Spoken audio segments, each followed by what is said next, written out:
কোন জিনিসটাকে আপনি জ্ঞান বলে চিহ্নিত করবেন আর কোন জিনিসটা জ্ঞানের মধ্যে পড়বে না, জ্ঞানের সংজ্ঞাটাকে ঠিক করবে। কারণ জ্ঞানের ডেফিনিশনের উপর ডিপেন্ড করবে আপনার এডুকেশন সিস্টেম কেমন হবে। জ্ঞান কি এই জিনিসটা যখন আমরা ডিফাইন করতেছি, যখন আমরা চিন্তা করতেছি, আমরা ইউরোপিয়ানদের যে ফ্রেমওয়ার্ক সেটার ভেতরেই চিন্তা করতেছি। ইউরোপ যেটা ঠিক করে সেটাই জ্ঞান, ইউরোপ যেভাবে ঠিক করে সেটাই জ্ঞান, সেটাই সবাইকে শিখতে হবে, সেটাই সবাইকে মানতে হবে। জ্ঞান আসলে সবসময় নিরপেক্ষ হয় না। পশ্চিমাদের রাজনৈতিক এজেন্ডা এবং তারা যে জ্ঞান তৈরি করে দুইটার মধ্যে একটা সম্পর্ক আছে, বিশেষ করে কলোনিয়ালিজমের সাথে এবং এখনকার যে বিশ্ব আমরা সাম্রাজ্যবাদ বলি এটার সাথেও। পশ্চিম যেটা করছে তার ক্ষমতার একটা প্রকল্প ছিল, পুরো বিশ্বকে দখল করবে, সে পুরো বিশ্বকে নিয়ন্ত্রণ করবে। সে এই প্রকল্পের সাথে তার জ্ঞান চর্চার যে প্রকল্প সে দুটাকে মিক্স করছে। ইসলাম কোনোদিন সেকুলার ব্যবস্থা মেনে নিবে না, সেকুলার ব্যবস্থা কোনোদিন ইসলামকে মেনে নিবে না। দুইটার মধ্যে সংঘাত অনিবার্য।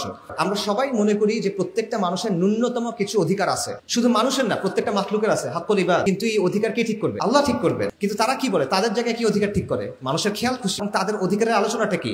সমকামিতার অধিকার আছে, লিঙ্গ বদলের অধিকার আছে, আত্মহত্যা করার অধিকার আছে, ইসরায়েলের গণহত্যার অধিকার আছে। আপনার ধর্মের ব্যাপারে সে যেমন বলতে পারে যে এটা তো তোমার বিশ্বাস, আমার বিশ্বাস না, তার অবস্থানের ব্যাপারে আপনি বলতে পারেন এটা তো তোমার মত, এটা তো আমার মত না। আপনার অবস্থান যেমন বায়াসড, তার অবস্থানও আলটিমেটলি বায়াসড। এটা ভুলেও মনে করবেন না যে সেকুলার অবস্থান নিরপেক্ষ অবস্থান। দুনিয়াতে কোনো নিরপেক্ষ অবস্থা হয় না। আচ্ছা, শিক্ষা নিয়ে যেহেতু আলোচনা, শিক্ষা নিয়ে একটা বিখ্যাত উক্তি আছে, নলেজ ইজ পাওয়ার। এই উক্তিটা কার, কেউ জানেন? জ্ঞানী শক্তি, বিখ্যাত উক্তি, ফ্রান্সিস বেকন। এটা হলো ফ্রান্সিস বেকনের উক্তি। সে হলো 16th সেঞ্চুরি ওই সময়কার একজন ব্রিটিশ ফিলসফার, দার্শনিক এবং স্টেটসম্যান, এবং ইউরোপের যেটাকে সায়েন্টিফিক রেভলিউশন বলা হয় সেটার পেছনে খুব গুরুত্বপূর্ণ একজন ব্যক্তি। তো এই কথাটা যদিও উনি বলছেন ফ্রান্সিস বেকন, বাট কথাটা তার থাকে নাই। কারণ অনেক কথা থাকে যেটা হয়তো বা একজন বলছেন বা একজন লিখছেন, বাট পরবর্তীতে এই কথাটা সবার হয়ে যায়, গণকথা হয়ে যায়। তো ফ্রান্সিস বেকনের কথাটা এরকম হয়ে গেছে, সবাই এই কথাটা গ্রহণ করছে। বিভিন্ন জায়গায় আপনি দেখবেন জ্ঞানী শক্তি, নলেজ ইজ পাওয়ার, এই কথাটা হয়। এবং এই কথাটার একটা অর্থ আমরা ধরে নিছি। যেমন ধরেন আপনি যখন চিন্তা করেন নলেজ ইজ পাওয়ার মানে কি, তখন আমরা এটার একটা ফ্রেম আছে আমাদের মাথায়, এটার অর্থটা আসলে কি। যেমন ধরেন জ্ঞানের আলো মানুষকে আলোকিত করে, জ্ঞান মানুষকে শক্তিশালী করে, শিক্ষা আমাদেরকে শক্তি দেয়, শিক্ষা উন্নয়নের হাতিয়ার, যার যত বেশি জ্ঞান তারা তত বেশি আগায় যাবে, বাঁচতে হলে জানতে হবে, এই টাইপের কিছু কথা কিন্তু আছে জ্ঞানের অর্থ। এটি প্রচলিত অর্থ, এটা আমরা মোটামুটি আমরা যখন মনে করি যে জ্ঞানই শক্তি তখন আমরা এই অর্থটা বুঝি।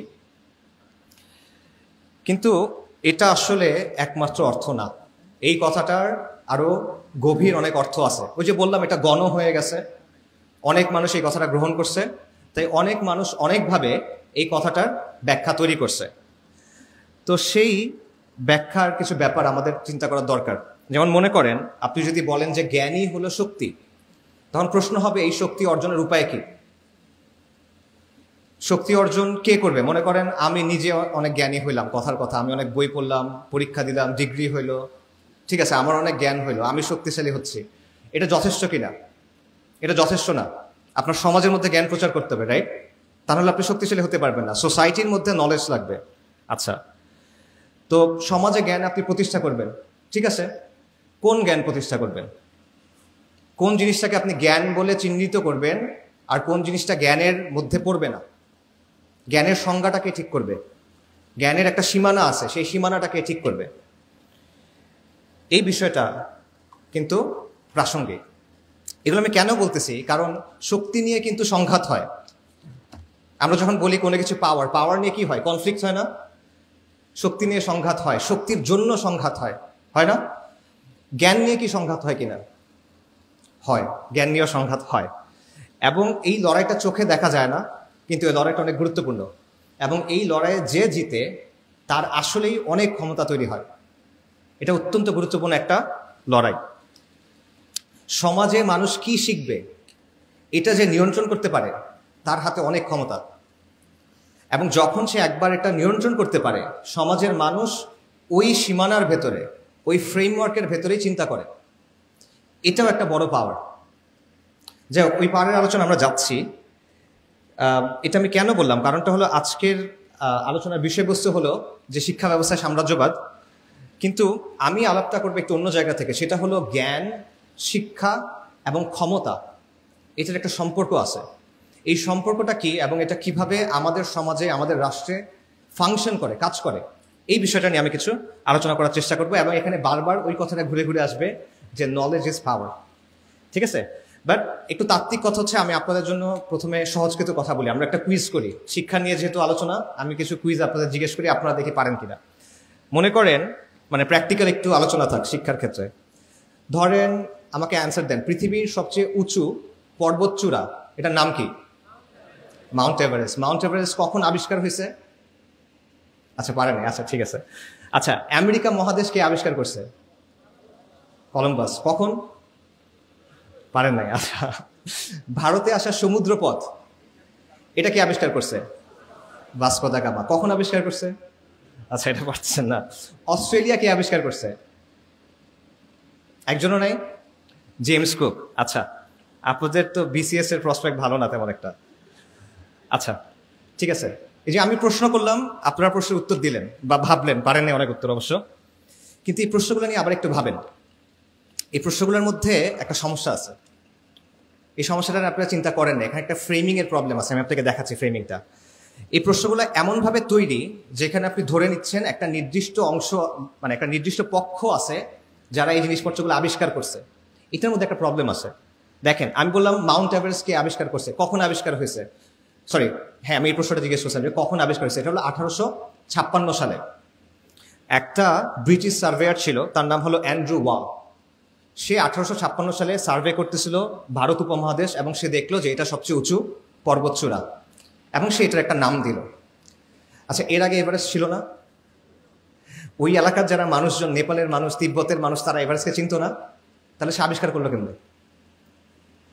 আচ্ছা, এই জিনিসটা দেখেন যে যেহেতু ব্রিটিশরা তখন প্রথম দেখছে, ব্রিটিশরা এর আগে পর্যন্ত দেখেন নাই, ইউরোপিয়ানরা এর আগে পর্যন্ত দেখে নাই, কিন্তু সাধারণ মানুষ তো দেখছে, নেপালের মানুষ দেখছে, তিব্বতের মানুষ দেখছে, উপমহাদেশের মানুষ দেখছে, তারা দেখা এটা আবিষ্কার হয় নাই। ব্রিটিশরা যখন দেখলো তখন এটা আবিষ্কার হয়েছে। ঠিক আছে, এটা একটা ব্যাপার। আরেকটা বিষয় দেখেন, এটা নাম দেওয়া হলো মাউন্ট এভারেস্ট। এই এভারেস্টকে একটা লোক ছিল ব্রিটিশ সার্ভেয়ার, সেও সার্ভেয়ার, তার নাম হলো জর্জ এভারেস্ট। এই লোকের নামে মাউন্ট এভারেস্টের নাম দেওয়া হলো, অথচ এই লোক জীবনে এভারেস্ট দেখেই নাই, তার নামে দেওয়া হলো, এবং আজ পর্যন্ত আমরা এই নামটা ব্যবহার করতেছি। অথচ তিব্বতের মানুষরা এবং নেপালের মানুষদের এটার জন্য আলাদা একটা নাম ছিল। নেপালের মানুষদের নামটা ছিল সাগরমাথা, তার একটা নাম তো সাগরমাথা। তিব্বতেরও একটা নাম আছে, নামটা কঠিন তাই আমি বলতেছি না, আপনারা খুঁজে নেন।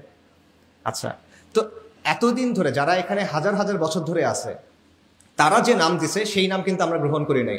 নাম গ্রহণ করা হয়েছে কাদের? ব্রিটিশদেরটা। আচ্ছা, এরকম আরো উদাহরণ দেখেন। কলম্বাস আমেরিকা আবিষ্কার করছে নাকি 1496 সালে? এর আগে আমেরিকা ছিল না? ছিল, লক্ষ লক্ষ মানুষ ছিল সেখানে, লক্ষ লক্ষ না, মিলিয়ন্স, কোটি কোটি মানুষ ছিল ওখানে। সভ্যতা ছিল, ইনকা সভ্যতা ছিল, আজটেক সভ্যতা ছিল, কোটি কোটি মানুষের সেখানে বসবাস। কিন্তু ইউরোপিয়ানরা যখন সেখানে গেল তখন আমেরিকা আবিষ্কার হয়েছে, এর আগ পর্যন্ত আবিষ্কার ছিল না, এরকম একটা ব্যাপার। আচ্ছা, আরেকটা দেখেন, ভাস্কো দা গামা ভারতে আসার সমুদ্রপথ আবিষ্কার করছে, এর আগ পর্যন্ত ভারত লুকানো ছিল, কেউ দেখে নাই না। এই সমুদ্রপথ আরবরা, পার্সিয়ানরা এবং ভারতীয় মার্চেন্টরা, বণিকরা শত শত বছর বা আরো বেশি ব্যবহার করছে। ভাস্কো দা গামা হলো প্রথম ইউরোপিয়ান যে এটা ইউজ করছে, কিন্তু আমরা বলতেছি সে এটা আবিষ্কার করছে, সে কিন্তু এটা আবিষ্কার করে নাই। অস্ট্রেলিয়া জেমস কুক আবিষ্কার করছে, আপনারা যারা বিসিএস দিবেন মনে রাখেন 1770 সালে।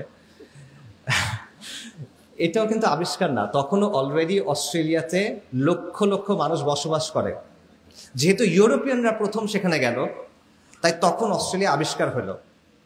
ঠিক আছে, অর্থাৎ তারা আসলে কি করছে, তারা প্রথম ইউরোপিয়ান যারা এই কাজটা করছে, কিন্তু এটাকে প্রেজেন্ট করা হয় কি, তারা মানব জাতির মধ্যে প্রথম যারা এই কাজটা করছে। অর্থাৎ ইউরোপ যখন কোনো কিছু একটা করে তখন এটা মানব জাতির মধ্যে প্রথম হয়ে যায়। ইউরোপের যেটা অবস্থান এটা মানব জাতির জন্য অবস্থান। এইটা হলো এই ফ্রেমিংটার প্রবলেম। ঠিক আছে, যদি ইউরোপ না জানে তাহলে সেটা বাস্তব না, যদি ইউরোপ না দেখে তাহলে এটা আবিষ্কার হয় নাই, যদি ইউরোপ নাম না দেয় তাহলে আগের কোনো নাম নাই, যদি ইউরোপ যখন কোনো জিনিসকে ইউরোপ জানে, যখন কোনো জিনিসকে ইউরোপ দেখে তখন ওটা জ্ঞান হয়ে ওঠে, তার আগ পর্যন্ত এটা জ্ঞান না। ইউরোপ জানার আগে কোটি কোটি মানুষ জানে, আমেরিকায় কোটি কোটি মানুষ ছিল, ভারতবর্ষে ব্যবসা হয়ে আসছে হাজার হাজার, মানে শত শত হাজার হাজার বছর ব্যবসা হয়ে আসছে, ডাজন্ট ম্যাটার। ইউরোপ যেহেতু জানে না, এটা জ্ঞান না। সো ইউরোপ হলো মানদণ্ড, ওয়েস্ট, দ্য ওয়েস্ট হলো মাপকাঠি, ক্রাইটেরিয়ান, যেটা দিয়ে আপনি রিয়ালিটিকে এবং জ্ঞানকে বিচার করেন। এটা হলো বায়াস। এটাকে নাম আছে, এটা হলো ইউরোসেন্ট্রিক বায়াস বলা হয় বা ইউরোসেন্ট্রিজম বলা হয়। আমি বলি এটা হলো ফিরিঙ্গি কেন্দ্রিকতা। এটার আরেকটা এক্সাম্পল দিই, আমার কাছে স্লাইড থাকলে আমি দেখাতে পারতাম। সেটা হলো, আপনারা ম্যাপ দেখেন না, বিশ্ব মানচিত্র। এখনকার যতগুলো বিশ্ব মানচিত্র আছে, এটা একটা নির্দিষ্ট ফরম্যাটে তৈরি করা হয়। এটাকে বলা হয় মার্কেটের প্রজেকশন। মার্কেটার 1569 সালে একজন ইটালিয়ান ন্যাভিগেটর ছিলেন, উনি একটা ম্যাপ তৈরি করছিলেন ওয়ার্ল্ডের। তার নাম হলো গেরডাউস মার্কেটার। এটার আদলেই বর্তমানের অধিকাংশ ম্যাপ তৈরি করা হয়। এখন এই ম্যাপগুলো যদি আপনারা খেয়াল করেন বা আপনাদের কাছে মোবাইল থাকলে এখন চেক করতে পারেন, দেখবেন ইউরোপ এবং উত্তর আমেরিকাকে, নর্থ আমেরিকাকে বড় করে দেখানো হয়। আফ্রিকা, ল্যাটিন আমেরিকা, এশিয়া ছোট করে দেখানো হয়। এবং আপনারা চেক করবেন গ্রিনল্যান্ডের সাইজ ওই মানচিত্রে আর আফ্রিকার সাইজ কাছাকাছি। অথচ গ্রিনল্যান্ডের আয়তন কত জানেন কেউ? লাইক 2 মিলিয়ন স্কোয়ার কিলোমিটারের মতো। আফ্রিকার কত? 30 মিলিয়ন স্কোয়ার কিলোমিটার, 15 গুণ। ম্যাপ খুলে দেখবেন গ্রিনল্যান্ড এবং আফ্রিকার সাইজ কাছাকাছি ধরনের। ঠিক আছে, এটা কেন? এটা ওই বায়াসের একটা এক্সাম্পল। এটা কিন্তু শুধুমাত্র ম্যাপের ইস্যু না, এটা একটা দৃষ্টিভঙ্গির ব্যাপার। যে পৃথিবীর কেন্দ্র হলো ইউরোপ, ইউরোপ গুরুত্বপূর্ণ তাই ইউরোপ বড়, আর বাকি যে জায়গাগুলো আছে ল্যাটিন আমেরিকা, এশিয়া, অন্যান্য জায়গা আফ্রিকা, এগুলো যেগুলো আছে এগুলো যেহেতু এতটা গুরুত্বপূর্ণ না, তাহলে এগুলো ছোট দেখালেও সমস্যা না। ঠিক আছে, এটার আপনি অনেক প্র্যাগমেটিক লজিক শুনবেন, বাট এই বিষয়টা সেখানে আছে। এবং এটা কিন্তু বিকল্প আছে। মার্কেটের প্রজেকশন যেটা, এটার বাইরে গল অ্যান্ড পিটার্স প্রজেকশন আরেকটা ধরন আছে ম্যাপ তৈরি করার, কিন্তু এটা কিন্তু আমরা ইউজ করি না। ঠিক আছে, তো আমি এই যে উদাহরণগুলো দিলাম, এটার কারণটা কি? এটার কারণটা হলো এই ব্যাপারগুলো আমাদেরকে বর্তমান বিশ্বের একটা বাস্তবতা দেখায়। সেটা হলো যে জ্ঞান কি, যেহেতু আমাদের আলোচনা শিক্ষা নিয়ে, জ্ঞান জিনিসটা আসলে কি? কারণ জ্ঞানের ডেফিনিশনের উপর ডিপেন্ড করবে আপনার এডুকেশন সিস্টেম কেমন হবে, রাইট? সো জ্ঞান কি, এই জিনিসটা যখন আমরা ডিফাইন করতেছি, যখন আমরা চিন্তা করতেছি, আমরা ইউরোপিয়ানদের যে ফ্রেমওয়ার্ক সেটার ভেতরেই চিন্তা করতেছি, ইউরোসেন্ট্রিক যে ফ্রেমওয়ার্ক সেটার ভেতরেই চিন্তা করতেছি। ইউরোপ যেটা ঠিক করে সেটাই জ্ঞান, ইউরোপ যেভাবে ঠিক করে সেটাই জ্ঞান, সেটাই সবাইকে শিখতে হবে, সেটাই সবাইকে মানতে হবে। এবং ইউরোপ হলো সূচনা বিন্দু, সবকিছুর অরিজিনাল পয়েন্ট হলো ইউরোপ, ওইটার মতো করে আপনার করতে হবে। এটা আপনার অনেক কিছুকে প্রভাবিত করে, শুধুমাত্র এডুকেশন না, আপনার পলিটিক্সকে প্রভাবিত করে, আপনি ডেভেলপমেন্টের ব্যাপারে কীভাবে চিন্তা করেন সেটার ব্যাপারে প্রভাবিত করে, সমাজের ব্যাপারে এটা আপনাকে প্রভাবিত করে, আপনার চিন্তাকে। সো পশ্চিমা লেন্সটাকে বা পশ্চিমের যে দৃষ্টিভঙ্গি, এটাকে যে সর্বজনীন হিসেবে দেখা, এটা এখানে দুইটা কাজ হয় আসলে। একটা হলো পশ্চিমের যে চিন্তা, পশ্চিমের যে অবস্থান, এটাকে আপনি ইউনিভার্সাল ধরতেছেন, এটা সর্বজনীন, বিনা প্রশ্নে এটা সত্য, সবার ক্ষেত্রে সব যুগে সত্য, এটা মনে করতেছেন। দ্বিতীয়ত, অন্য যে জ্ঞান আছে, অন্যদের যে জ্ঞান, যারা পশ্চিমের না, তাদের জ্ঞানটাকে আপনি নাকচ করতেছেন বা তাচ্ছিল্য করতেছেন বা সরায় রাখতেছেন, অপ্রাসঙ্গিক করে রাখতেছেন। এই বিষয়টা এখানে হচ্ছে। এবং এই ব্যাপারটা, এটার মধ্যে একটা পাওয়ারের সম্পর্ক আছে। এই জন্যই আমি বলতেছিলাম যে আমার আলোচনাটা শিক্ষা, জ্ঞান এবং পাওয়ার, এটার সম্পর্কটা নিয়ে। জ্ঞান উৎপাদন করা, এই বিষয়টা নিরপেক্ষ না।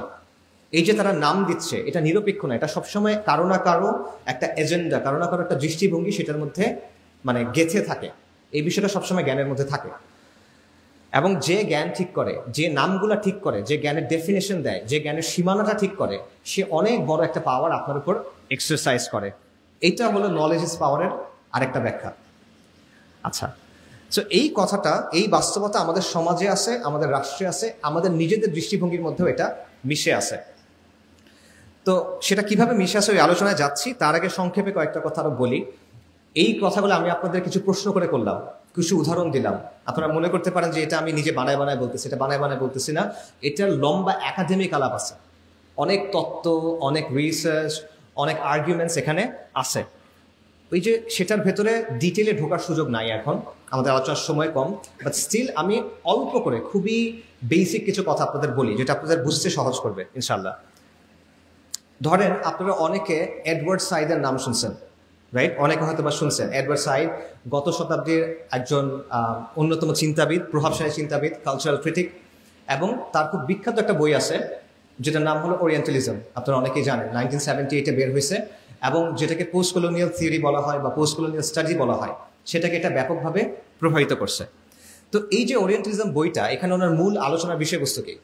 ওনার আলোচনার বিষয়বস্তু হইল যে পশ্চিমা বিশ্ব একটা নির্দিষ্টভাবে পূর্বকে উপস্থাপন করে, পশ্চিমা বিশ্ব একটা নির্দিষ্টভাবে প্রাচ্যকে উপস্থাপন করে, বিশেষ করে মুসলিম বিশ্বকে, এবং এটার সাথেও ক্ষমতা, শাসন, নিয়ন্ত্রণের একটা সম্পর্ক আছে। তো উনি বলতেছেন যে জ্ঞান আসলে সবসময় নিরপেক্ষ হয় না। আমরা মনে করি জ্ঞান নিরপেক্ষ, বাট জ্ঞান আসলে সবসময় নিরপেক্ষ না। পশ্চিমাদের রাজনৈতিক এজেন্ডা এবং তারা যে জ্ঞান তৈরি করে, এই দুইটার মধ্যে একটা সম্পর্ক আছে, বিশেষ করে কলোনিয়ালিজমের সাথে, উপনিবেশবাদের সাথে, এবং এখনকার যে বিশ্ব আমরা সাম্রাজ্যবাদ বলি এটার সাথেও। পশ্চিম যেটা করছে, তার ক্ষমতার একটা প্রকল্প ছিল, সে পুরো বিশ্বকে দখল করবে, সে পুরো বিশ্বকে নিয়ন্ত্রণ করবে। সে এই প্রকল্পের সাথে তার জ্ঞান চর্চার যে প্রকল্প, সে দুটাকে মিক্স করছে, একটা আরেকটাকে হেল্প করছে। এটা হলো এডওয়ার্ড সাইডের বক্তব্য। এবং সে যে জ্ঞানটা তৈরি করতেছে, এটার উদ্দেশ্য হলো তার যে শাসন, তার যে আগ্রাসন, তার যে দখলদারিত্ব, তার যে কলোনিয়ালিজম, এটাকে জাস্টিফিকেশন দেওয়া। ঠিক আছে? এবং বর্তমানেও এই বিষয়টা হয়। আগে হয়তো এটা ওরিয়েন্টালিজমের নামে, এখন এটা হয় মনে করেন কাউন্টার টেররিজম স্টাডিজ এটার নামে, ইসলামিক স্টাডিজ এটার নামে, ইভেন ডেভেলপমেন্টাল স্টাডিজ, এই জিনিসগুলোর নামেও এটা হয়। কিভাবে? সাইদ একটা পার্থক্য করতেছেন, সেটা হলো নলেজের দুইটা ধরন আছে, একটা হলো পিওর নলেজ, একটা হলো পলিটিক্যাল নলেজ। পিওর নলেজ মানে প্রকৃত জ্ঞান, আরেকটা হলো রাজনৈতিক জ্ঞান। ধরেন প্রকৃত জ্ঞান কি? ধরেন 2+2 = 4, এটা পিওর নলেজ। এটাকে রাজনৈতিকভাবে ইউজ করার কোনো ওয়ে নাই। এটার ব্যবহার করার মাধ্যমে একটা গোষ্ঠী আরেকটা গোষ্ঠীকে, একটা জাতি আরেকটা জাতিকে দমন পীড়ন করতে পারবে না। এটা ব্যবহার করে সে অস্ত্রশস্ত্র বানাতে পারে, সেটা ভিন্ন কথা, কিন্তু এই জ্ঞান ইটসেলফ এটা নিয়ন্ত্রণের হাতিয়ার না। কিন্তু পলিটিক্যাল নলেজ আছে, যেই নলেজের উদ্দেশ্য হলো রাজনৈতিক বিভিন্ন প্রকল্প বা রাজনৈতিক বিভিন্ন কাজকে বৈধতা দেওয়া। এবং এটার সবচেয়ে ভালো এক্সাম্পল হলো প্রাচ্যবাদ, যেটাকে ওরিয়েন্টালিজম বলা হয়। আপনি প্রাচ্যের একটা বিশেষ ছবি তৈরি করতেছেন, প্রাচ্যকে একটা নির্দিষ্টভাবে প্রেজেন্ট করতেছেন, যাতে করে প্রাচ্যের উপর আপনি কিছু কাজ করতেছেন, এগুলোকে বৈধতা দেওয়া যায়। ঠিক আছে? সো আপনি বলতেছেন কি, যে পশ্চিমা বিশ্ব মানে শ্রেষ্ঠ আর প্রাচ্য মানে হলো ইনফিরিয়ার। আপনি বলতেছেন পশ্চিম মানে উন্নত, পশ্চিম মানে প্রগতিশীল, পশ্চিম মানে আগ্রহী, পশ্চিম মানে গণতন্ত্র, মানে এগুলো সব ভালো জিনিস। আর পূর্ব মানে বর্বর, মধ্যযুগীয়, পিছনে পড়ে আছে, ইত্যাদি ইত্যাদি, অসভ্য মানুষ। রাইট? তাহলে আমি চাই প্রাচ্যের ভালো, পূর্ব দিকে যে মানুষগুলো আছে আমি তাদের ভালো চাই। তো ভালো হবে কিভাবে? আমি পশ্চিমা মানুষ, আমার অনুকরণ করে আমি তাদের হেল্প করতে চাই। সো পশ্চিমারা যে বিভিন্ন জায়গায় গিয়ে গিয়ে দখল করতেছে, উপনিবেশবাদ করতেছে, লুটপাট করতেছে, এটা আসলে খারাপ কাজ না। সে আসলে আপনাকে সভ্য করতে আসছে, তার উদ্দেশ্য আসলে আপনার ক্ষতি করা না। ঠিক আছে? এইটা হলো ওরিয়েন্টালিজমের একটা মূল কাজ, যেটা এডওয়ার্ড সাইড বলতেছেন। তার অর্থাৎ সাদা মানুষ আপনার ভালো চায় দেখে সে আপনাকে মারতে আসছে, সে আপনার ভালো চায় দেখে সে আপনাকে দখল করতে আসছে, সে আপনার ভালো চায় দেখে সে আপনার উপরে জিনিসপত্র চাপাই দিচ্ছে। তার কোনো খারাপ উদ্দেশ্যই নেই, তার উদ্দেশ্য আপনাকে সভ্য করা। সিভিলাইজিং মিশন, এটার নাম আছে সিভিলাইজিং মিশন, হোয়াইট ম্যানস বার্ডেন, অনেক কিছু আছে, রুডিয়ার্ড কিপলিং এর কবিতা আছে, এটসেট্রা। সো এখানে সে কি করতেছে দেখেন, তার দখলদারিত্বের একটা কাজ আছে, সে দখল করতে চায়, লুট করতে চায়, শাসন করতে চায়। এটার জন্য সে একটা জ্ঞান, মানে একটা শাস্ত্র তৈরি করছে, এটা সে একটা ব্যাখ্যা দিচ্ছে, এটা সে একটা বুদ্ধিভিত্তিক ব্যাখ্যা নিয়ে আসছে। এই কাজটা হলো ওই যে বললাম জ্ঞানের সাথে ক্ষমতার সম্পর্ক, এটা হলো সেই সম্পর্কটা। আমি জ্ঞানের একটা ধারা তৈরি করলাম, যার একমাত্র কাজটাই হলো আমার যে রাজনৈতিক প্রকল্প, এটার বৈধতা দেওয়া। ঠিক আছে? সো এইটা হলো ওরিয়েন্টালিজমের এডওয়ার্ড সাইডের বক্তব্য, যে পশ্চিমা দখলদারিত্ব বলেন, লুটপাট বলেন, জুলুম বলেন, এগুলোর বৈধতা আসতেছে ওরিয়েন্টালিজম থেকে, প্রাচ্যবাদ মানে জ্ঞানের একটা ধারা থেকে। জ্ঞান এখানে নিরপেক্ষ না, জ্ঞান এখানে রাজনীতির একটা হাতিয়ার। একই ধরনের কথা ফ্রেঞ্চ অনেক দার্শনিক আছে, মিশেল ফুকো এবং এরকম আরো অনেক আছে, তারাও একই ধরনের কথা বলছেন যে জ্ঞান আর ক্ষমতা আসলে আলাদা না। যার হাতে ক্ষমতা আছে সে ঠিক করে যে কোন জ্ঞানটা গ্রহণ করা যাবে, কোন জ্ঞানটা গ্রহণ করা যাবে না, কোনটা আসলে জ্ঞান, কোনটা আসলে জ্ঞান না। এখানে আমি আরেকজন লোকের কথা বলে শেষ করবো, সেটা হলো ডক্টর ওয়াইল হাল্লাক। ওয়াইল হাল্লাক হলো ইসলামিক স্টাডিজের বর্তমান বিশ্বের সবচেয়ে মানে ফরমোস্ট এক্সপার্টদের একজন। তো ওনার বক্তব্য হলো যে এডওয়ার্ড সাইড এই কথাটা বলতেছেন শুধুমাত্র ওরিয়েন্টালিজমের ক্ষেত্রে, অর্থাৎ পশ্চিমা বিশ্ব যখন পূর্বের বিশ্বকে নিয়ে স্টাডি করে, তখন এখানে তার একটা রাজনৈতিক প্রকল্প থাকে। এটা হলো এডওয়ার্ড সাইডের কথার একটা সিম্পলিফাইড ভার্সন। ওয়াইল হাল্লাক বলতেছেন যে এটা শুধুমাত্র প্রাচ্যবেদ মানে ওরিয়েন্টালিজমের ক্ষেত্রে না, এটা অন্য আরো অনেক জায়গায়ও আছে। এটা সোশ্যাল সায়েন্স যে ব্যাপারটাকে আমরা বলি, হিউম্যানিটিজের আন্ডারে যে সাবজেক্টগুলো আছে এই প্রত্যেকটার মধ্যে এই ব্যাপারগুলো আছে। এই প্রত্যেকটার মধ্যে আপনি এমন কিছু বিষয় মানুষের কাছে সর্বজনীন, প্রশ্নাতীত, সন্দেহের ঊর্ধ্বে হিসেবে তুলে ধরতেছেন, যেগুলো আসলে পশ্চিমের রাজনৈতিক যে প্রকল্প সেটার সাথে যুক্ত।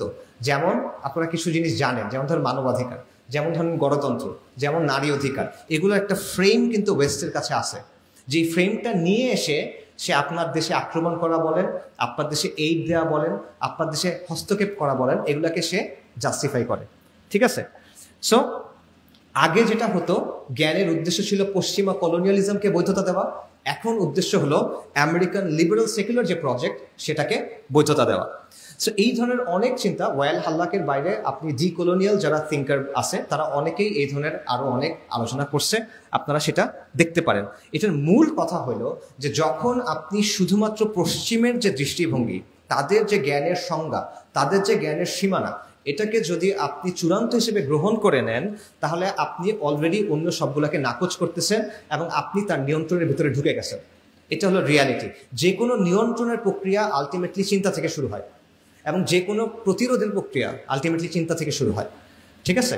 সো এটা হলো বাস্তবতা।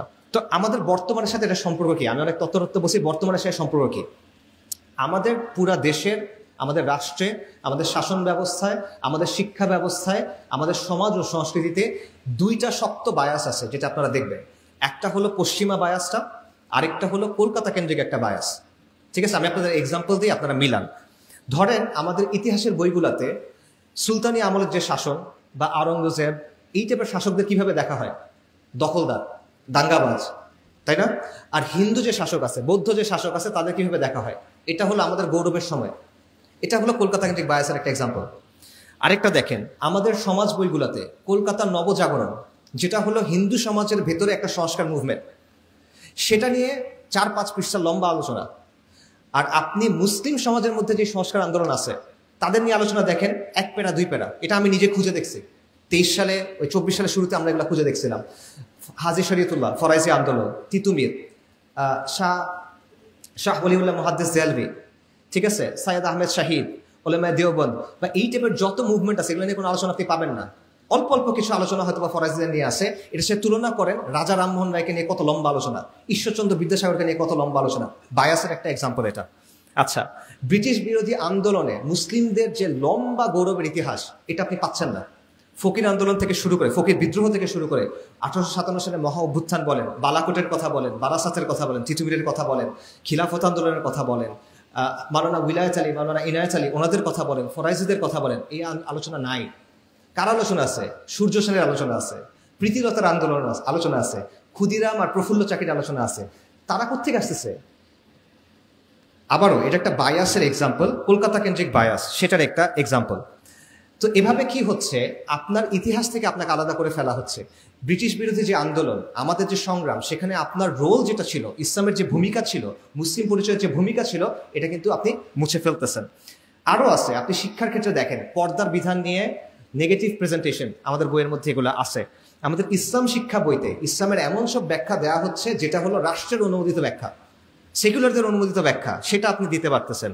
আমাদের সমাজবিজ্ঞান বইতে জেন্ডার আইডিওলজি এটা আছে, ট্রান্সজেন্ডার বা ঢোকানো হয়েছে, আন্দোলন করে কিছুটা কমানো হয়েছিল, এগুলো আপনারা সব জানেন। আমাদের সমাজবিজ্ঞান বইতে র্যাডিক্যাল ফেমিনিজম থেকে আসা অনেক অবস্থানকে সর্বজনীন সত্য হিসেবে তুলে ধরা হয়েছে। এগুলো হলো ইউরোসেন্ট্রিক বায়াস। ঠিক আছে? সো এটার ফলে কি হচ্ছে, একদিকে আপনি তার অবস্থানটাকে সর্বজনীন হিসেবে তুলে ধরতেছেন, অন্যদিকে আপনার যে অবস্থান, আপনার যে ইমান, আপনার যে দ্বীনের অবস্থান, সেটাকে তাচ্ছিল্য করতেছে, যেটা আসলে কিছু না। আরও দেখেন, আমাদের এখানে লালমনিরহাটে 69 হিজরির একটা মসজিদ আছে, আমি এটা অনেক জায়গায় আলোচনা করছি, সাহাবা মসজিদ। এইটার কথা আপনারা বইয়ে কিন্তু গুরুত্ব দিয়ে পাবেন না। আদৌ আছে কিনা জানি না আমি, যদি থাকেও গুরুত্ব দিয়ে নাই। অথচ এটা অত্যন্ত গুরুত্বপূর্ণ একটা বিষয়, কারণ এটার ফলে আপনার আত্মপরিচয়ের যে আলোচনা, আপনার ইতিহাসের যে আলোচনা, এটা পুরোটা চেঞ্জ হয়ে যায়। এই যে আমাদের দেশে বলে যে আমাদের দেশে বাংলার ইসলাম চলবে, আরবীয় ইসলাম চলবে না। 69 হিজরিতে এখানে ইসলাম আসছে, ওটা কোন ইসলাম আসছে? 69 হিজরি মানে কারবালার 8 বছর পর। সাহাবারা দুনিয়াতে তখনও রাদিয়াল্লাহু আনহুম ফার্স্ট জেনারেশন দুনিয়াতে আসেন। ওই অবস্থায় যদি ইসলাম বাংলায় আসে, সেটা কোন ইসলাম? কিন্তু আপনি যেহেতু এটা সরাই ফেলছেন, আপনি এখন বলতে পারতেছেন আমাদের আরবের ইসলাম লাগবে। আরবের ইসলাম হলে হবে না, বাংলার ইসলাম লাগবে। আপনি বলতে পারতেছেন আরবের ইসলাম এখানে আসে নাই, পারস্য ঘুরে একটা ইসলাম এখানে আসছে, ওই ইসলাম আমাদের গ্রহণ করতে হবে। তো এই কথাটা আনলে ওই পুরো কথাটা কিন্তু ভেঙে যায়। বাঙালি মুসলিমের পরিচয় নিয়ে যে আলোচনা আছে পুরাটা আপনি ভেঙে দিতে পারেন, কিন্তু সেটা কিন্তু এখানে আসতেছে না। আমাদের এখানে যে অলিয়া উলিয়ারা আসছিলেন, বাবা আদম শহীদ বলেন, শাহ মাকদুম বলেন, শাহ জালাল বলেন, এরকম অনেকজন আসছেন না, তাদের আলোচনা কিন্তু আপনার বইয়ে নাই। তাদের আলোচনা যেহেতু আপনার বইয়ে নাই, আপনার আত্মপরিচয়ের মধ্যে ওই কথাগুলো নাই। সো এই সবগুলা কি করতেছে? আপনি নিজেকে নিয়ে কিভাবে চিন্তা করেন এটাকে প্রভাবিত করতেছে না? আপনার পরিচয় নিয়ে আপনি কিভাবে চিন্তা করেন এটাকে প্রভাবিত করতেছে না? আপনি ইতিহাস নিয়ে কিভাবে চিন্তা করেন এটাকে প্রভাবিত করতেছে।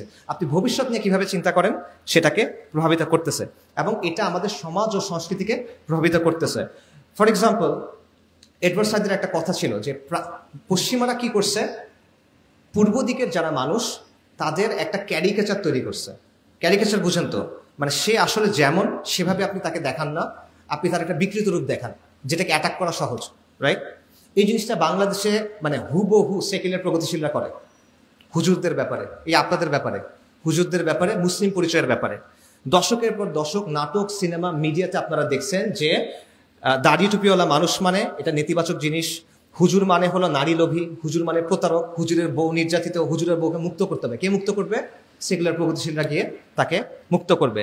আমাদের কালচার যেগুলো হিন্দুদের কাছ থেকে আসছে বা বৌদ্ধদের কাছ থেকে আসছে, ফানুস উড়ানো থেকে শুরু করে মঙ্গল শোভাযাত্রা টাইপের যত জিনিসপত্র আছে সব বাঙালি সংস্কৃতি, টিপ থেকে শুরু করে সব বাঙালি সংস্কৃতি। আর যখনই ইসলামের কোনো কিছু আসে, যেই ইসলাম 69 হিজরি থেকে এখানে আসে 1400 বছর ধরে, তখন ওটা হলো বাইরের জিনিস, ঠিক আছে? একটা বায়াস, ক্লিয়ার বায়াস আপনি এখানে দেখবেন। সো এইরকম অনেকগুলো ব্যাপার আছে, অন্যান্য জায়গায় আমি আলোচনা করছি, এখানে আর বললাম না। এই সবগুলো কিন্তু হচ্ছে কেন? কারণ আমাদের সমাজের শিক্ষা, আমাদের সমাজের জ্ঞান, আমাদের সমাজের চিন্তা দুইটা লেন্সের ভেতর দিয়ে আসতেছে। একটা হলো ইউরোসেন্ট্রিক বায়াস, আর একটা হলো কলকাতা সেন্ট্রিক একটা বায়াস। আচ্ছা, সো এইটা হলো নলেজ ইজ পাওয়ারের আরেকটা রিয়ালিটি, যে নলেজকে নিয়ন্ত্রণ করে তারা এইভাবে সমাজকে, সংস্কৃতিকে, রাজনীতিকে নিয়ন্ত্রণ করতে পারে। এবং এই পাওয়ারটা বাংলাদেশে কারা এক্সারসাইজ করে? বাংলাদেশের যারা সেকুলার প্রগতিশীল গোষ্ঠী, যারা সংখ্যায় অনেক কম, তারা এই পাওয়ারটা হাতে রাখে। এই যে দেখেন অনেকগুলো সংস্কার কমিশন হয়েছে না, এই সংস্কার কমিশনগুলোর ভেতরে কারা আছে? এই সেকুলার প্রগতিশীল গোষ্ঠী, এরাই আছে। এরা দেশের মানুষের প্রতিনিধিত্ব করে না, কিন্তু তারা ঠিক করতেছে সংস্কার কিরকম হবে। আমরা শিক্ষা নিয়ে আলাপ করতেছি, শিক্ষার সংস্কার ব্যাপারটা একটা পলিসি রিলেটেড আলোচনা, রাইট? পলিসি কি হবে সেটা নিয়ে আলোচনা। তো ওই টেবিলে আপনি তো যেতেই পারতেছেন না, আপনাকে ওই টেবিলে তারা ঢুকতেই দিবে না। ওই টেবিলে তারা এনে বসাচ্ছে কাদেরকে? সেকুলার লিবারাল কিছু মানুষজনকে, তারাই ঠিক করতেছে। অর্থাৎ আপনি যে সংস্কার করবেন ওই সুযোগটা আপনাকে দেওয়া হচ্ছে না, অতটুক পর্যন্ত আপনি যেতে পারবেন না। এই রিয়ালিটিগুলো আছে, আপনি কোনো জায়গায় ধরুন প্রোগ্রাম করতে পারবেন না, কথা বলতে পারবেন না, এই রিয়ালিটিগুলো ওখানে আছে। এবং এটা হচ্ছে এই পাওয়ারটার কারণে। এবং এই পাওয়ারটার ব্যাপারটা এমন যে এটা সেকুলাররা যদিও বানাইছে, আমরা এটা গ্রহণ করে নিয়েছি। এই কারণে অনেক মানুষ যারা মুসলিম, অনেক মানুষ যারা ইসলামের পক্ষে কাজ করার কথা বলে, তারাও এই ফ্রেমের ভেতর দিয়ে চিন্তা করে যে অমুককে আসতে দেওয়া যাবে না, তমুককে আসতে দেওয়া যাবে না, ওই কথা বলা যাবে না, ওই কাজটা করা যাবে না, কারণ ভারত রাগ করবে, কারণ আমেরিকা এই কাজটা করতে দিবে না, সো আমরা এটা করতে দিব না। তারা নিজে একবারে এই কাজটা করতেছে। অর্থাৎ চিন্তার মধ্যে এই প্রভাবটা পড়ে গেছে, ইভেন যারা মুসলিম পরিচয়কে ওন করে বা ইসলামের জন্য কাজ করার কথা বলে। এইটা হলো পাওয়ার, নলেজ ইজ পাওয়ারের রিয়ালিটি হলো এইটা। সো এইটা কেন হয়েছে আমি সংক্ষেপে শেষ করি, বেশি সময় যেহেতু নাই। এটার অনেকগুলো কারণ আছে। এটার একটা কারণ হলো কলোনিয়ালিজম। উইলিয়াম অ্যাডামস নামে একজন স্কটিশ মিশনারি এবং শিক্ষা নিয়ে কাজ করা ব্যক্তি ছিলেন। উনি বলতেছেন যে ইংরেজরা এখানে আক্রমণ করার আগে বাংলায় 80,000 শিক্ষা প্রতিষ্ঠান ছিল এবং প্রতি 400 মানুষের জন্য একটা মাদ্রাসা ছিল। ইংরেজরা এসে এগুলো সবগুলো ধ্বংস করছে। মুসলিমদের অনেকগুলো সামাজিক প্রতিষ্ঠান ছিল যেগুলো ওয়াকফের ভিত্তিতে চলতো, মদাদি মাআশ ছিল, জায়গিরদার ছিল, এরকম ব্যাপার ছিল, যেগুলো বেসিক্যালি মাদ্রাসা, মক্তব, খানকা, মুসাফির খানা, এরকম অনেকগুলো জিনিসকে ফান্ড করতো। ইংরেজরা এই প্রত্যেকটা জিনিস ভেঙে দিছে, আইন করে, দখল করে সব নিয়ে নিছে। যার ফলে যেটা হয়েছে, ওই যে সামাজিক একটা ইকোসিস্টেম ছিল ওটা পুরোপুরিভাবে কোলাপস করছে। তারপর ইংরেজরা রাষ্ট্র শাসনের প্রশাসনিক ভাষা চেঞ্জ করে দিছে হুট করে। একদিকে এগুলো সব ভেঙে দিছে, আরেকদিকে চেঞ্জ করে বলছে আগে ফার্সি ছিল, এখন ইংরেজিতে এই কাজগুলো করতে হবে। কিন্তু মুসলিমদের তো এখন সুযোগই নেই, মুসলিম মধ্যবিত্ত ক্লাসটা নষ্ট হয়ে গেছে। মানে কয়েক দশকের মধ্যে মুসলিম মধ্যবিত্ত ক্লাসটা নিশ্চিহ্ন হয়ে গেছে। তারা আর পারতেছে না বাচ্চাদেরকে স্কুলে পাঠাতে, মানে শিক্ষা প্রতিষ্ঠানে পাঠাতে। এই জিনিসটাও এখানে হয়েছে। সো এটা হলো জাস্ট একটা এক্সাম্পল। আরেকটা জিনিস হলো, পশ্চিমাদের একটা দৃষ্টিভঙ্গি আছে শিক্ষার ব্যাপারে, এটাকে এপিস্টেমিক রেসিজম বলে, জ্ঞানতাত্ত্বিক বর্ণবাদ। মানে যেটা আমি বললাম, ওরা যেটা বুঝছে এটাই জ্ঞান, এটার বাইরে আর কিছু নাই। আপনারা ম্যাকওয়ালির কথা শুনছেন হয়তোবা, ভারতের যে শিক্ষা ব্যবস্থা, এটার ফাদার বলতে পারেন তাকে। এই লোকের একটা কথা আছে যে ইউরোপের একটা ভালো লাইব্রেরির একটা তাকে বা একটা ভালো লাইব্রেরির একটা শেলফে যেই পরিমাণ বই আছে এবং সেখানে যে জ্ঞান আছে, পুরা ভারত এবং পুরা আরবের জ্ঞান সেটা সমান না। ঠিক আছে, আবারও শোনেন, ইউরোপের একটা লাইব্রেরির একটা সাইডে যে জ্ঞান আছে, পুরা আরব এবং পুরা ভারতের জ্ঞান এটা সমান না। এটা হলো সহজ ভাষায় এপিস্টেমিক রেসিজম, যেটা তারা বুঝছে এটাই ঠিক, বাকিদেরটা গোনার টাইম নেই, এটা কোনো মূল্য নাই, সহজ কথা। এই দৃষ্টিভঙ্গিটা আমাদের মধ্যে আছে, আমাদের সমাজের মধ্যে এই দৃষ্টিভঙ্গি তৈরি হয়েছে। কিভাবে হয়েছে? কারণ ওরা নিজেদের একটা শিক্ষা ব্যবস্থা তৈরি করছে, ওরা তো শোষণ করে। কলোনিয়ালরা কি করছে, ইংরেজরা কি করছে, 200 বছর ধরে শোষণ করছে, লুটপাট করছে। লুটপাট করার জন্য কিন্তু একটা সিস্টেম লাগে। বাংলাদেশে যখন এলোমেলো লুটপাট হইতেছে, এখন যখন ঝামেলা, হাসিনার সময় মনে করেন সিস্টেমেটিক চাঁদাবাজ ছিল, মানে একজনের চাঁদা দিতে হইতো, এখন মনে করেন 7 জনের চাঁদা দিতে হয়, ঝামেলা কিন্তু। তো লুটপাট করতেও কিন্তু প্রপার সিস্টেম লাগে। এই সিস্টেমের জন্য কি লাগে? কেরানি লাগে। তো কেরানি বানানোর জন্য ওরা একটা এডুকেশন সিস্টেম তৈরি করছিল। তো এই সিস্টেম থেকে কেরানি তৈরি হয়েছে যারা ওদের মতো করে চিন্তা করে। কেরানি মানে বিসিএস দিছে যারা, মানে জিতো যারা, আপনারা এখন নেগেটিভভাবে নিতে পারেন, বাট পয়েন্টটা কিন্তু আমলাতন্ত্র, যেটা ইংরেজদের বানানো আমলাতন্ত্র, এটা সিম্পলি তাদের যে শাসনযন্ত্র, যেটার মূল কাজ ছিল শোষণ করা, এটাকে প্রপারলি রান করানোর জন্য তৈরি হয়েছে। যেই কারণে এই আমলাতন্ত্রটা এতটা গণবিরোধী, এটা বাস্তবতা। যাই হোক, এখন কি হয়েছে, এই সিস্টেম থেকে যারা বের হয়েছে তারা কিন্তু ইউরোপের চিন্তাভাবনা নিয়ে বের হয়েছে। সো তারা ইসলামের ব্যাপারে, মুসলিম পরিচয়ের ব্যাপারে, ইসলামী যে জ্ঞান সেটার ব্যাপারে তাদের দৃষ্টিভঙ্গি ভালো না খারাপ? খারাপ। সে ইংরেজের চোখ দিয়ে ইসলামকে দেখে। এবং ইংরেজরা যখন গেছে, ক্ষমতায় কাদেরকে বসেছে? এদেরকে, যারা ওদের বিরুদ্ধে 50 বছর 40 বছর ধরে যুদ্ধ করে আসছে, তাদের তো সে বসাবে না। যারা তার অনুগত, তাদেরকে সে বসে গেছে। সো এই যে দৃষ্টিভঙ্গি, এটা আমাদের সমাজে রয়ে গেছে। সো এইভাবে এমন একটা অবস্থা হয়েছে যে আমাদের সমাজের এখন অবস্থাটা কি দেখেন, ইসলামের সাথে সম্পর্কিত যে কোনো মূল্যবোধ, যে কোনো বিধান, যে কোনো চর্চা, এটাকে আমরা অনগ্রসর মনে করি, এটাকে আমরা মধ্যযুগীয় মনে করি, এটাকে আমরা ব্যাকডেটেড মনে করি। পশ্চিমা চিন্তা আর দর্শন আর ব্যবস্থা, এটা কি খুব ভালো, এটা হলো প্রগতির পথ, এটা হলো উন্নতির পথ, এটাই করতে হবে, এই তো সুন্দর, ওরা যেহেতু বলছে তাই ভালো, এটা আমরা চিন্তা করি। এবং আমরা চিন্তা করি যে ইসলাম লিমিটেড একটা জায়গা আছে, আপনার ব্যক্তিগত জীবনে আপনি এটা পালন করবেন, এর বাইরে যদি এটা আপনি আনতে চান, যে আনতে চাইবে এই লোক সমস্যা, একে দমন করতে হবে, উগ্রবাদী, রাইট, তাকে আটকায় ফেলতে হবে আপনার। সো এইটা হলো আপনার আত্মপরিচয় এবং আপনার আত্মবিশ্বাস, এটাকে সে সম্পূর্ণভাবে ধ্বংস করে দিচ্ছে। আপনি পরিপূর্ণভাবে তার মতো করে চিন্তা করতেছেন অলমোস্ট। এবং আমরা নিজেরা এখন ইসলামের অনেক বিষয়কে সন্দেহের চোখে দেখি, আমরা নিজেরা আমাদের দিন নিয়ে হীনমন্যতায় ভুগি, এবং আমরা পশ্চিমা কাঠামোর বাইরে গিয়ে চিন্তা করতে ভয় পাই। এইটার কারণ হলো এই জ্ঞানতাত্ত্বিক বিষয়টা। ঠিক আছে, আচ্ছা। সো এইভাবে এই পুরা ব্যাপারটা, জ্ঞানের ব্যাপারে এই দৃষ্টিভঙ্গি আমাদের সমাজ, শাসন সবকিছুকে নিয়ন্ত্রণ করতেছে। তো এটা শেকড় কোথায়? এটা শেকড় দুটো জায়গায় বা একটা জিনিসই, সেটা হলো সেকুলার শাসন বা সেকুলার রাষ্ট্র। মানে আপনি যদি চান, আপনার মনে করেন শিক্ষার সংস্কার করতে চান, কিন্তু শিক্ষার সংস্কারের বিষয়টা যুক্ত হলো সেকুলার শাসন এবং সেকুলার রাষ্ট্রের সাথে। কেন? দেখেন, সেকুলার শাসন আমাদের এখানে চাপায় দেওয়া হয়েছে, এটা কিন্তু মানে ন্যাচারালি এখানে তৈরি হয় না, ফিরিঙ্গিরা এসে এটা আমাদের উপর চাপায় দিছে, এবং এটা তাদেরকে বল প্রয়োগের মাধ্যমে টিকায় রাখতে হয়। ইসলাম কোনোদিন সেকুলার ব্যবস্থা মেনে নিবে না, সেকুলার ব্যবস্থা কোনোদিন ইসলামকে মেনে নিবে না, দুইটার মধ্যে সংঘাত অনিবার্য। তো সে কি করবে? সে এটাকে সবসময় নিয়ন্ত্রণ করার চেষ্টা করবে। এবং নর্মালি সেকুলারিজমের কাজই এটা, যে সে ধর্মকে নিয়ন্ত্রণ করার চেষ্টা করে। ইসলামের ক্ষেত্রে এই চেষ্টাটা বেশি, কারণ অন্য সব ধর্ম সেকুলারিজমের সাথে মিলে নিজেকে চেঞ্জ করে নিছে। খ্রিস্ট ধর্মের কথা চিন্তা করেন, ইহুদি ধর্মের কথা চিন্তা করেন, তারা এটা করছে, কিন্তু ইসলাম এটা করতেছে না। ইসলাম এখনো বলতেছে যে চূড়ান্ত কর্তৃত্ব কার? আল মালিকুল মুলক, আল্লাহর। সো সে যেহেতু এটা মানতেছে না, তার প্রতি আমার বেশি ফোকাস করতে হবে, তার প্রতি আমার বেশি চাপ দিতে হবে, এই জিনিসটা তারা করতেছে। এই কারণে সেকুলার ব্যবস্থা কন্টিনিউয়াসলি এটা চেষ্টা করতে থাকবে সে যেন সমাজে ইসলামের প্রভাবটা কি করতে পারে, নিয়ন্ত্রণ করতে পারে। এটা সে কন্টিনিউয়াসলি চেষ্টা করতে থাকবে, এবং যতদিন ইসলামের এই স্বকীয়তাটা থেকে যাবে, সেকুলার ব্যবস্থা কিন্তু নিশ্চিন্ত ফিল করবে না, তার মধ্যে একটা অনুভূতি থাকবে যে এদিক থেকে আমার বিপদ হবে। এই জিনিসটাকে আমার থামাতে হবে, এই চিন্তাটা তার অলওয়েজ থাকবে। এই জন্য সে কি করবে, সে পাবলিক স্ফিয়ারে ইসলামের যে প্রভাব এটাকে সে কমানোর চেষ্টা করবে, সে ইসলামের রাজনৈতিক যে চেতনা বা সামগ্রিক যে চেতনা এটাকে ভেঙে ফেলার চেষ্টা করবে, এবং সে মুসলিমদের চেষ্টা করবে মুসলিমরা যেন আদর্শিকভাবে সেকুলার কাঠামোকে গ্রহণ করে নেয়। সো এই কারণে শিক্ষা এবং জ্ঞান নিয়ে যে বিষয়টা, এটা সরাসরি সেকুলার শাসনের সাথে জড়িত। এবং আবারও এটা অন্য একটা ভাবে চিন্তা করতে পারে, সেটা হলো আধুনিক যে শাসন, এটা দুইটা দিক আছে। একটা হলো রাষ্ট্রের বল প্রয়োগের ক্ষমতা, একটা হলো রাষ্ট্রের মানুষের চিন্তাকে নিয়ন্ত্রণ করার ক্ষমতা। একটা হলো শক্তি প্রয়োগ, একটা হলো সম্মতি উৎপাদন। শক্তি প্রয়োগ কিভাবে হয়? আর্মি, পুলিশ, বিচার বিভাগ, র্যাব, ট্যাব, এই যেগুলো আছে এদের কাজ কি? আপনাকে পিটায় সোজা রাখা, রাইট? সহজ ভাষায় এটার কাজ এটা। কিন্তু এর বাইরে কিছু জিনিস আছে যেটার কাজ হলো আপনার চিন্তাটা একটা লাইনের মধ্যে রাখা। আপনি যদি বাইরে গিয়ে চিন্তা না করেন, বরং আপনি এটাকে ভালো বলে মেনে নেন, এটা সে করাইতে চায়। কারণ স্রেফ অস্ত্রের জোরে আপনি দীর্ঘমেয়াদে কোনো শাসনটা টিকে রাখতে পারবেন না। কন্টিনিউয়াসলি মেরে কেটে এটা করা যায় না। মানুষের চিন্তাটাকে যদি আপনি নিয়ন্ত্রণ করতে পারেন, মানুষ যদি একবার মনে করে যে না ঠিক আছে এটা খারাপ কি ভালো, তো এটার জন্য আমরা তো গ্যাঞ্জামে কেন যাব, তখন কিন্তু আপনি এটা পারবেন। সো এই জিনিসটা এখানে খুব গুরুত্বপূর্ণ, এবং আদর্শিক কিছু ব্যাপার রাষ্ট্রের জন্য ইউজ করে যাতে করে সে সমাজকে, সমাজের মানুষের চিন্তাকে নিয়ন্ত্রণ করতে পারে। এবং এটার জন্য কি কি ইউজ করে? সে এখানে ইউজ করে মিডিয়া, সে এখানে ইউজ করে বিভিন্ন প্রতিষ্ঠান এবং সংস্কৃতি, এবং সে ইউজ করে শিক্ষা ব্যবস্থা।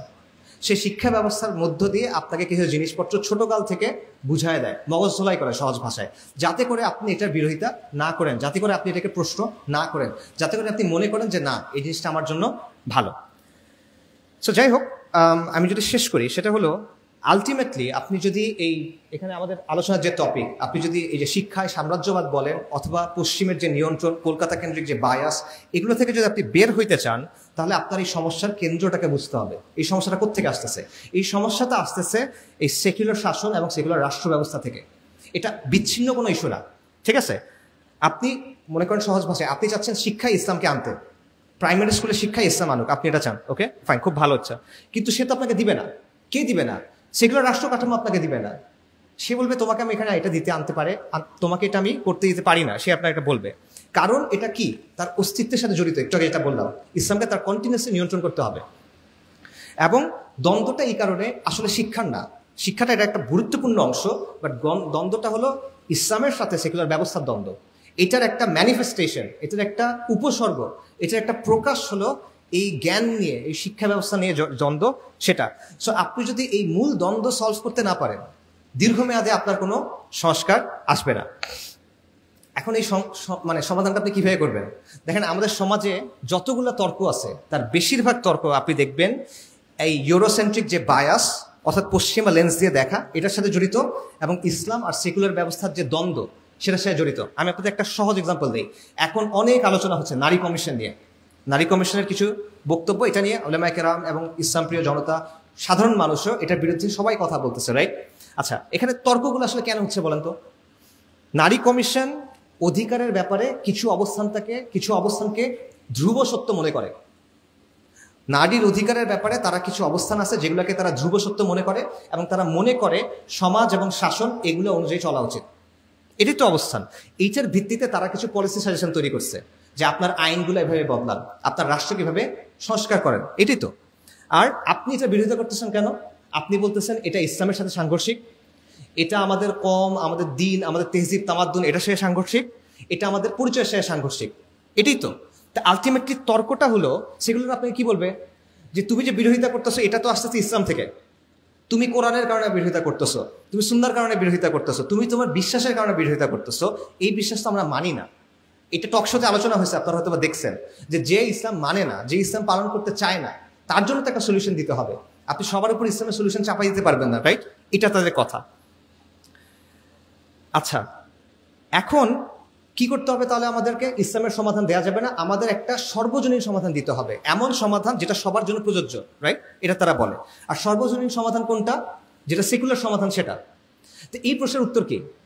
এই প্রশ্নের উত্তর দিতে গিয়ে আমরা আটকায় যাই, আমরা অনেকে আটকায় যাই, বাট প্রশ্নের উত্তরটা আসলে খুব সোজা।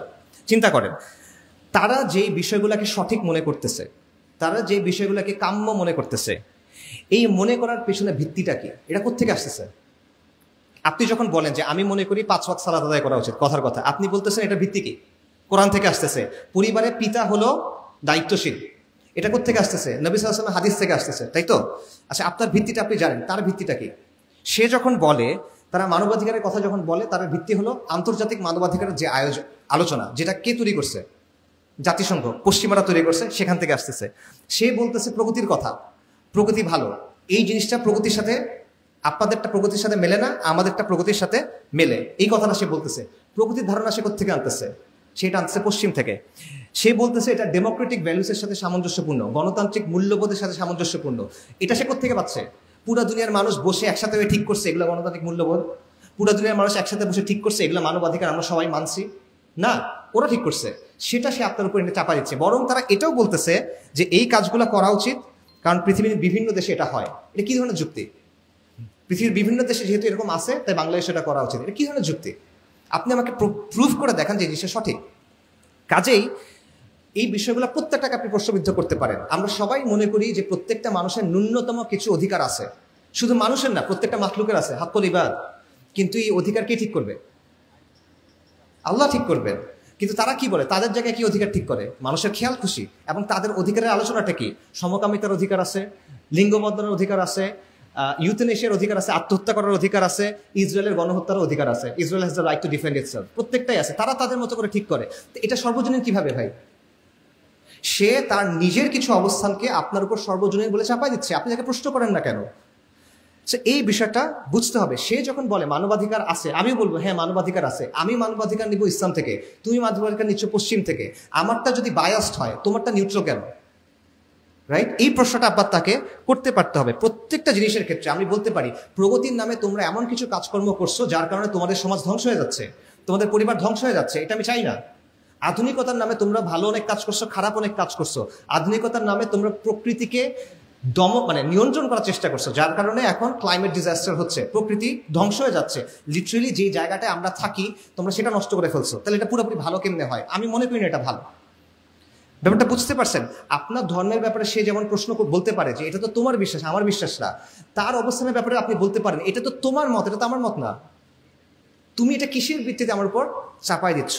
সো এই বিষয়টা বুঝতে হবে। আপনার অবস্থান যেমন বায়াসড, যদি আপনি বলেন বায়াসড, তার অবস্থানও আলটিমেটলি বায়াসড।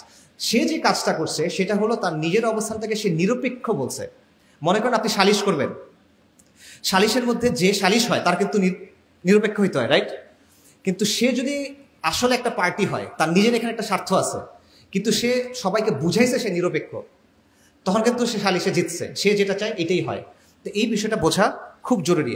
পশ্চিমারা এবং সেকুলাররা এক্স্যাক্টলি এই কাজটাই করছে। তারা আপনার অবস্থানটাকে বলছে বায়াসড। তাদের যে বিশ্বাস, যেই বিশ্বাসের ভিত্তি হলো মানুষের খেয়াল খুশি, এটাকে তারা বলতেছে সর্বজনীন।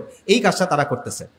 সো যাই হোক, যদি আমরা শেষ করি, সেটা হলো আপনার একটা বিশ্বাস কাঠামো আছে, তার একটা বিশ্বাস কাঠামো আছে। আপনার বিশ্বাস কাঠামোর দিক থেকে আপনি এক ধরনের শিক্ষা চান, এক ধরনের সমাজ চান। তার বিশ্বাস কাঠামোর দিক থেকে সে এক ধরনের বিশ্বাস চায়, এক ধরনের সমাজ চায়, এবং দুটা মিলতেছে না। দুটার মধ্যে সংঘাতের মতো একটা অবস্থা। এখানে কোনো নিরপেক্ষ অবস্থান নাই। এটা ভুলেও মনে করবেন না যে সেকুলার অবস্থান নিরপেক্ষ অবস্থান। দুনিয়াতে কোনো নিরপেক্ষ অবস্থা হয় না। আপনি এটা, কেউ যদি এসে বলে আমি বেদের শাসন চান, আপনি বুঝেন এটা নিরপেক্ষ না। কেউ এসে বলে বাইবেলের শাসন চাই, আপনি বুঝেন নিরপেক্ষ না। ত্রিপিটকের শাসন চাই, নিরপেক্ষ না। কিন্তু কেউ এসে যখন বলে আমি XYZ মতবাদের শাসন চাই, তখন আপনি মনে করেন নিরপেক্ষ। এটা আমাদের ভুল। কোনো নিরপেক্ষ অবস্থা দুনিয়াতে নাই। প্রত্যেকটা অবস্থান, এটার পেছনে কোনো না কোনো বিশ্বাস থাকে। এটা দর্শনে অনেক পুরনো একটা আলাপ, এটার নাম হলো এপিস্টেমিক রিগ্রেস। এটাতে আর ঢুকতেছি না। নিরপেক্ষ কোনো অবস্থান নাই, এটা হয় না, সম্ভব না। এখন দেখেন, সমাজের একটা অংশ এটা চায়, একটা অংশ এটা চায়। এটা সমাধান কিভাবে হবে? আমরা যে সমাধানের কথা বলি কিভাবে হবে, এটা দুইটা ওয়ে আছে। একটা হলো ডায়ালগ, আলোচনা করা। সেকুলাররা আসলো, যারা ইসলামের পক্ষে তারা আসলো, আমরা বললাম যে সামগ্রিক কিছু স্বার্থ আছে সমাজের সামগ্রিক কিছু কল্যাণ আছে, এগুলোর দিকে তাকায় আসেন আমরা আলোচনা করি, আপোষ রফা করি। কিছু জায়গায় আপনি ছাড় দেন, কিছু জায়গায় আমি ছাড় দিই, কথার কথা। এরকম একটা সমাধান হতে পারে। কিন্তু আমার মতে এটা জীবনেও হবে না। কেন হবে না? কারণ সেকুলাররা এটা চায় না। তারা জমিদারি চায়, তারা একচ্ছত্র আধিপত্য চায়, এবং তারা যেহেতু শক্তিশালী এখন, তারা এটা করতে আগ্রহী না। তারা মনে করে যে সে আপনাকে পিছিয়ে ফেলতে পারবে, সে আপনাকে সরাই দিতে পারবে। এটা হলো একটা বিষয়। আর দুই নম্বর বিষয় হলো, আসলে তাদের সাথে শেয়ার্ড স্বার্থ আমাদের আছে কিনা কোনো কল্যাণের ব্যাপারে। কোনো একটা ভবিষ্যতের ব্যাপারে আমরা একমত হতে পারতেছি কিনা এটা নিয়েও আমি আসলে শিওর না। মানে তারা কি ধরনের বাংলাদেশ চায় বা তারা এই ভূখণ্ডের জন্য কি ধরনের ভবিষ্যৎ চায় আর আপনি কি ধরনের ভবিষ্যৎ চায়, আমার মতে এই দুটো আসলে মেলে না। তো যদি না মেলে তাহলে আপনি আপোষ করবেন কেমনে, না মেলে আপনি ডায়ালগ করবেন কেমনে? আচ্ছা, আর যদি ডায়ালগ না হয় তাহলে অপশনটা কি? একটা অপশন বললাম ডায়ালগ, আরেকটা কি? একটা হলো ডমিনেশন, নিয়ন্ত্রণ করা, আধিপত্য করা। এবং এটাই এখন ওরা করতেছে। ওরা আমাদের উপর পিওর অ্যান্ড সিম্পল আধিপত্য করতেছে। কিভাবে করতেছে? রাষ্ট্রযন্ত্রের মাধ্যমে, প্রতিষ্ঠানের মাধ্যমে, কালচারাল হেজেমনির মাধ্যমে এবং ফোর্সের মাধ্যমে, লিটারাল শক্তি প্রয়োগের মাধ্যমে তারা আপনাকে নিয়ন্ত্রণ করতেছে। এবং এটা তারা পাইছে কিভাবে? কারণ ব্রিটিশদের রাষ্ট্রযন্ত্রটা তারা পাইছে। ব্রিটিশরা তো কি করছিল? আমাদেরকে মেরে কেটে নিয়ন্ত্রণ প্রতিষ্ঠা করছিল, সেটাই তারা পেয়ে গেছে। পাশাপাশি তারা সাংস্কৃতিক এবং সামাজিক বিভিন্ন বয়ান বানাইছে, প্রতিষ্ঠানগুলোর উপর তাদেরই নিয়ন্ত্রণ ছিল, সেটার মাধ্যমে সে এখন এই ব্যাপারগুলো কন্ট্রোল করতেছে, আধিপত্য করতেছে। কাজেই আপনি যদি এটাকে কাউন্টার করতে চান, এটি আসলে মূল কথা, আপনি যদি এটাকে কাউন্টার করতে চান, হ্যাঁ ঠিক আছে, সংস্কারের অনেক আলোচনা আমাদের করতে হবে, কারণ কোনো সমাধান একদিনে আসে না। বাট আপনি যদি আলটিমেটলি এটাকে চেঞ্জ করতে চান, তাহলে আপনার খালি সংস্কার নিয়ে চিন্তা করলে হবে না। আপনারও বুঝতে হবে যে এটা সলিউশন হলো ওদেরকে ডমিনেট করা। এটা সলিউশন হলো সে আপনার উপর আধিপত্য কায়েম করছে। আপনি যদি দীর্ঘমেয়াদী সমাধান চান, আপনাকে এই জিনিসটা ভেঙে ফেলে আপনার হক আদায় করতে হবে। সেটা যে কোনো মিনসে আপনার জরুরি, সেটা আপনার সব করতে হবে। এটা কিভাবে হবে? মানে কেউ যখন আপনার হক দিতে চায় না, আপনি তার কাছ থেকে হক নিবেন, সে আপনার উপর চাপাই দিচ্ছে, আপনি সুন্দর করে বললেন, সে শুনল না, এখন আপনি কি করবেন বলেন? চলে যাবেন? আচ্ছা হক দরকার নেই আমার, কি করবেন? এটা হলো ডমিনেশন। এই জিনিসটা লাগবে। সো সে যদি না থামে, সে যদি না শোনে, তাহলে তাকে বাধ্য করতে হবে। সিম্পল, দুনিয়ার নিয়ম এটা। আপনি অনেক সুন্দর সুন্দর কথা বলতে পারেন, বাট দুনিয়ার নিয়ম হলো এটা আমাদের মাথায় রাখতে হবে। এবং এটা কিভাবে করবেন? এখানে অবশ্যই সংস্কারের বিভিন্ন কাজের কথা আসবে, এখানে আদর্শিক লড়াইয়ের কথা আসবে, এখানে সামাজিক শক্তির কথা আসবে, সামাজিক আন্দোলনের কথা আসবে, জ্ঞান চর্চার বিকল্প ধারা তৈরি এটার কথা আসবে, শক্তির ব্যবহার এটার কথাও আসবে। এটা হলো প্লেন অ্যান্ড সিম্পল রিয়ালিটি। কারণ শিক্ষাটা কারণ তর্কটা শুধুমাত্র শিক্ষা নিয়ে না, তর্কটা শুধুমাত্র জ্ঞান নিয়ে না, এটার সাথে ক্ষমতার একটা প্রশ্ন জড়িত। ক্ষমতার প্রশ্নের সমাধান শুধুমাত্র তত্ত্ব দিয়ে হয় না, ক্ষমতার প্রশ্নের সমাধান শুধুমাত্র জ্ঞান চর্চা করে হয় না, ক্ষমতার প্রশ্নের সমাধান শুধুমাত্র সংস্কারের মাধ্যমে হয় না। Knowledge is power. আখিরে দাওয়ানা আলহামদুলিল্লাহি রাব্বিল আলামিন। আসসালামু আলাইকুম।